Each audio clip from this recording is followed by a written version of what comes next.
often have you said that? Or how often have you heard someone else say that? If you're a parent, for example, certainly your children have said that on many occasions. I'm hungry. We're all hungry sooner or later. That's something that's universal, hunger. What's not universal is how we satisfy that hunger. As babies, we all drink milk, of course, but as we get older, we learn to eat certain types of food depending on our culture. In Jesus' day and in his culture, it was bread that satisfied people's hunger. And that's also true throughout the Western world, which is very fond of wheat products. We eat bread or cereal or something similar. But other cultures in other countries make use of other food to satisfy their hunger.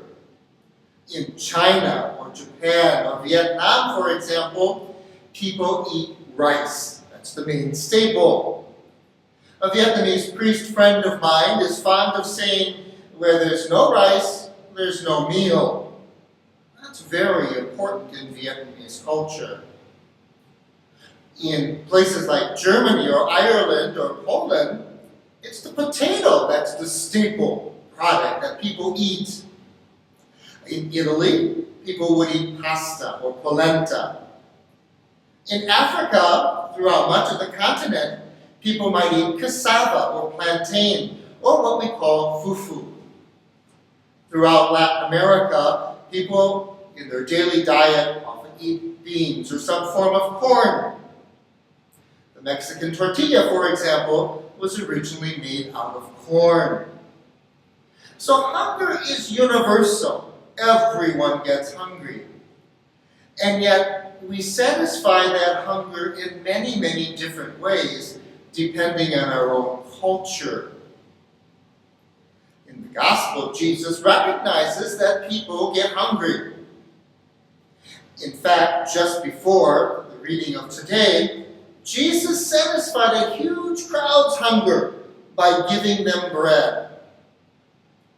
Jesus recognized that our hunger is not just something physical, it's something spiritual as well. That we hunger for God. We hunger for God's grace and God's power and God's presence in our lives. Even the people of Jesus' day recognized that. They knew, for example, that the manna in the desert was a sign. It wasn't just something that filled the stomach, but somehow a sign of God's love and God's presence to the people. And they demanded a sign of Jesus. And Jesus was willing to give them a sign. But it was a sign that was also culturally significant.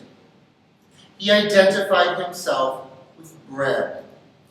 I am the bread of life, Jesus tells us. We really don't have too much difficulty understanding that statement.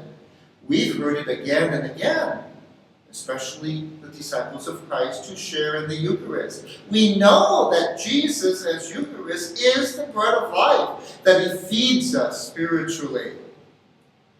But the people of his day did not know that, and they were somewhat shocked. They weren't quite sure what he meant or what he could possibly mean. Perhaps we could understand their attitude and their ideas better if we could just rephrase Jesus' expression into something that's cultural in different parts of the world.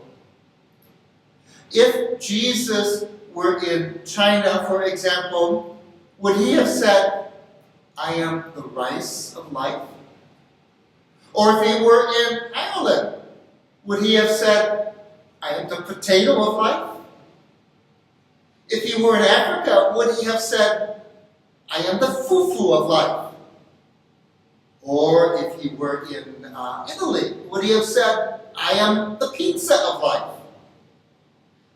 All of these obviously sound very, very strange, at least to my ears, and probably to your ears as well. Because of our cultural context, how do we associate and identify Jesus with a particular kind of food? And yet that's what Jesus was doing.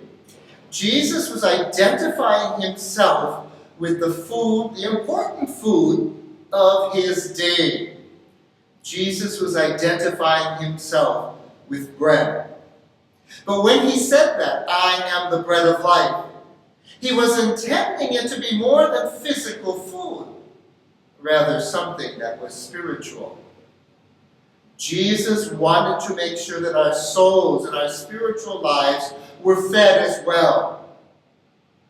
Through the Eucharist, God feeds our spiritual lives. Through the Eucharist, God is present to us. Through the Eucharist, we somehow feel that power of God. Through the Eucharist, we know that we're present with God and that God's grace is with us. Every day we pray the Our Father.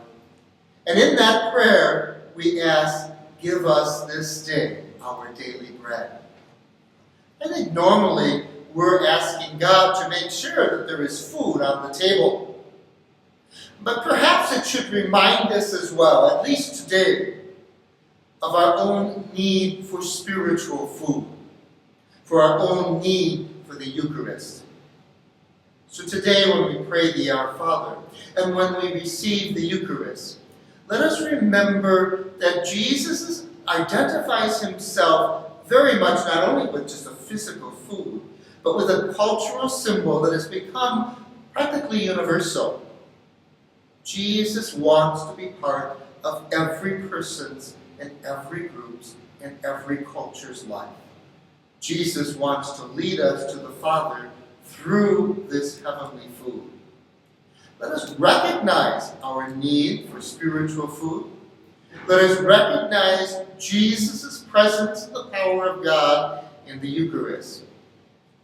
The Eucharist means thanksgiving. So let us also be grateful for that longing of Jesus to be part of our lives.